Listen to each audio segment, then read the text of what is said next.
Friends, कैसे हैं आप। उम्मीद करती हूँ अच्छे ही होंगे। तो आज मैं आपको 10वीं के इतिहास का तीसरा पाठ विषयों के महत्वपूर्ण दर्शनों में जैन दर्शन करवाने जा रही हूँ। इसमें मैं आपको उसके त्रिरत्न और 5 महाव्रतों के विषय में समझाऊंगी। अगर आपको मेरी वीडियो अच्छी लग रही है तो मेरे चैनल को सब्सक्राइब कीजिए, वीडियो को लाइक कीजिए, बने रहिए चैनल के साथ। तो चलिए मेरी वीडियो की तरफ। तो आज हम आपको करवाने जा रहे हैं 10वीं क्लास के इतिहास का तीसरा लेसन, विषयों के प्रमुख दर्शन में जैन दर्शन। ठीक है, जैन दर्शन को जो है संसार के प्राचीन दर्शनों की श्रेणी में आता है। मतलब किस में आता है? ये प्राचीन दर्शनों की श्रेणी में, यानी बहुत ही पुराना दर्शन है। इसे श्रावणों का दर्शन भी कहा जाता है। किसका? श्रावणों का दर्शन कहा जाता है। दूसरी जो परिचय है इसमें क्या है कि जो जैन दर्शन है उसमें 24 तीर्थकार हुए। तीर्थकार क्या होते हैं? जो तीर्थ पे जाते, धर्म की बातें करते, ज्ञान की बातें करते हैं। ठीक है, उनमें सबसे पहले हुए वो कौन थे? ऋषभदेव। और अंतिम थे भगवान महावीर स्वामी जी।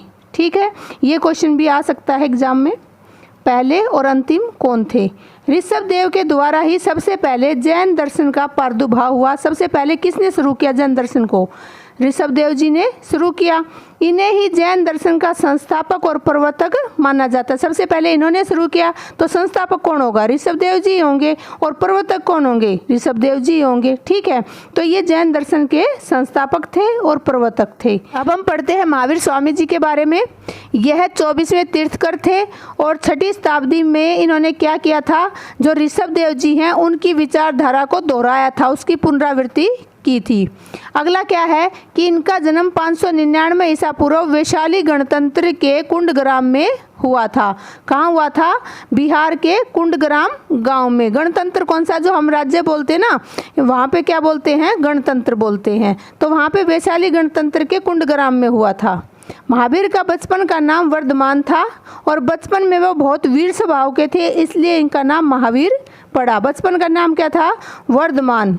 ठीक है, और बाद में क्या पड़ा? महावीर। क्यों पड़ा? क्योंकि ये स्वभाव से बहुत वीर थे। आगे है महावीर स्वामी राज परिवार से संबंधित थे। इनके पिता जो है वो कौन थे? सिद्धार्थ थे। वो ज्ञातृक कुल के सरदार थे। और इनकी जो माता थी उनका नाम था त्रिशला। ये लिच्छवी राजा चेतक की बहन थी। महावीर की पत्नी का नाम क्या था? यशोदा था। तो ये आपको नाम याद रखने हैं सभी के। आगे आता है कि 30 वर्ष की अवस्था में वे राजसी वैभव छोड़कर ज्ञान की खोज में निकल पड़े। मैंने अभी बताया था कहाँ से संबंधित थे ये? राज परिवार से। तो उस जो राजसी वैभव था उसको छोड़कर कहाँ चल पड़े? ज्ञान की खोज में चल पड़े। जंगल में 1 साल वृक्ष के नीचे बैठकर भोजन पानी के बिना वर्षों तक तपस्यारत रहकर सच्चे ज्ञान की प्राप्ति की। अब वो घर से निकलने के बाद उन्होंने क्या किया? जंगल में एक पेड़ के नीचे बैठ गए। कितने दिन बैठे रहे? 1 साल वो पेड़ के नीचे बैठे रहे बिना भोजन पानी के। ठीक है, बस तपस्या करते रहे और 1 साल बाद उन्हें सच्चे ज्ञान की प्राप्ति हुई। आगे आता है जैन दर्शन की उत्पत्ति। देखिए, जो जिन के अनुयायी हों उन्हें जैन कहते हैं। किसके? जिन के अनुयायी। ठीक है, अब जिन क्या है? जिन शब्द जी धातु से बना है। कौन सी धातु से?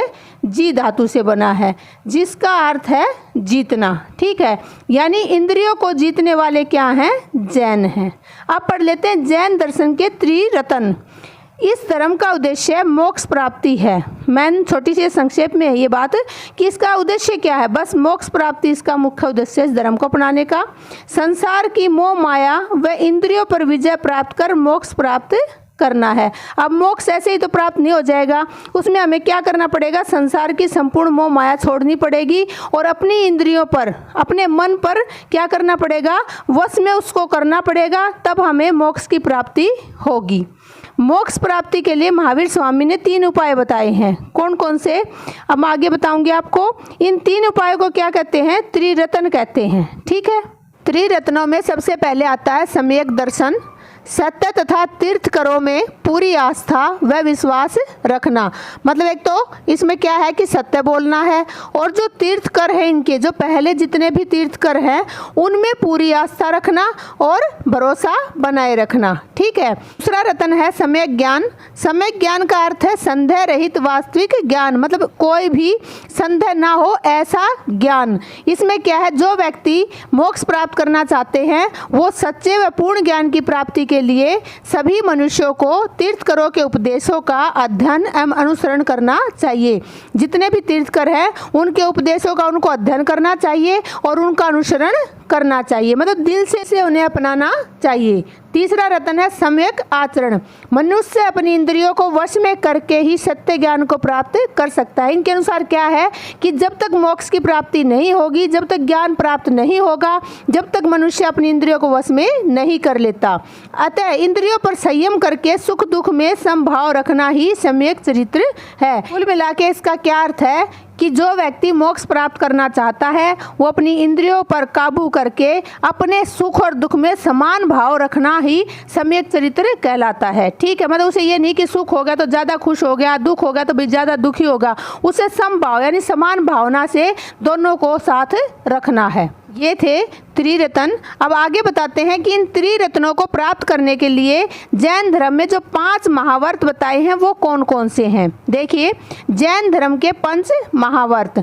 मोक्ष प्राप्ति के त्रिरत्न का पालन करने के लिए जैन दर्शन में गृहस्थ लोग, गृहस्थ कौन से होते हैं, जो गृहस्थी वाले होते हैं, शादीशुदा होते हैं, उन लोगों को 5 महाव्रत पालन करने को कहा गया है। वे हैं अहिंसा, अमृष्या, अस्तेय व अपरिग्रह। महावीर स्वामी ने इन चारों उपायों में 5वां ब्रह्मचर्य को जोड़कर उन्हें त्रिरत्न की प्राप्ति का साधन बताया है। मतलब इसमें क्या जोड़ दिया, ब्रह्मचर्य भी जोड़ दिया है। तो सबसे पहले हम बात करते हैं अहिंसा की। यह जैन दर्शन के सिद्धांतों का मूल मंत्र है।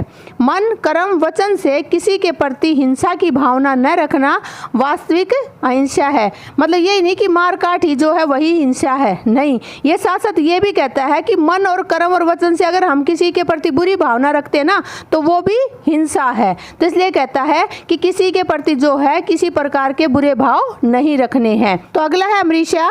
महावीर स्वामी के अनुसार प्रत्येक व्यक्ति को प्रत्येक परिस्थिति में सत्य बोलना चाहिए।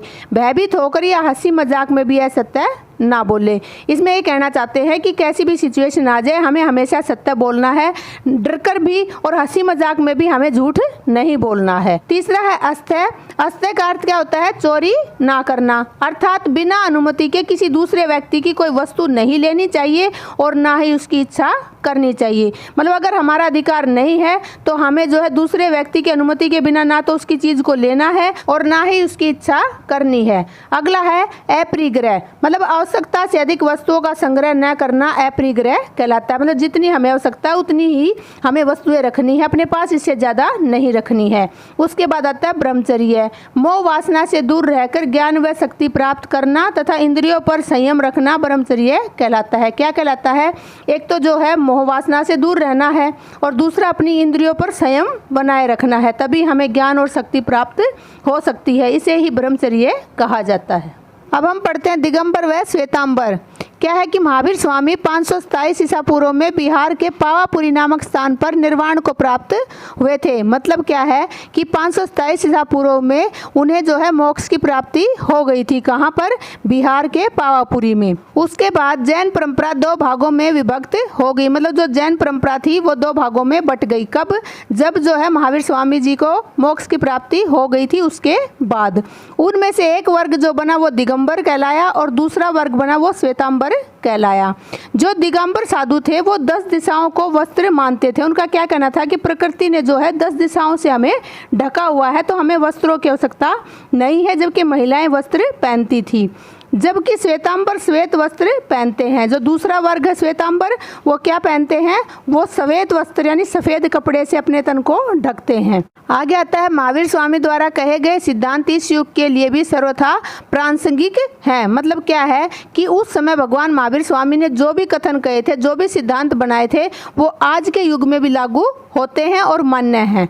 आगे है जैन धर्म आत्मा की अमरता, पुनर्जन्म एवं कर्मवाद में विश्वास रखती है। मतलब जैन दर्शन क्या कहलाता है कि जो आत्मा है वो अमर है और इसका बार बार जन्म होता है और ये कर्म करने पर विश्वास रखते हैं।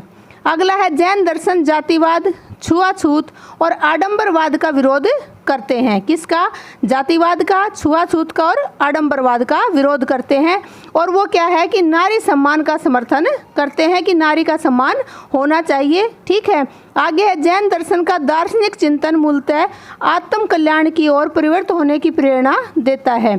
जैन दर्शन का दार्शनिक चिंतन, दार्शनिक विचार क्या कहलाता है कि जो आत्म कल्याण हो। आत्म कल्याण क्या, ये जितने भी काम करते हैं मोक्ष की प्राप्ति के लिए करते हैं, आत्म कल्याण के लिए करते हैं और उनकी तरफ ही प्रवृत्त होने की ये प्रेरणा देते हैं। थैंक यू मेरी वीडियो देखने के लिए। अगर आपको मेरी वीडियो पसंद आ रही है तो चैनल को सब्सक्राइब कीजिए, वीडियो को लाइक कीजिए, बने रहिए चैनल के साथ। मिलती हूँ अगली वीडियो में। Bye bye, take care.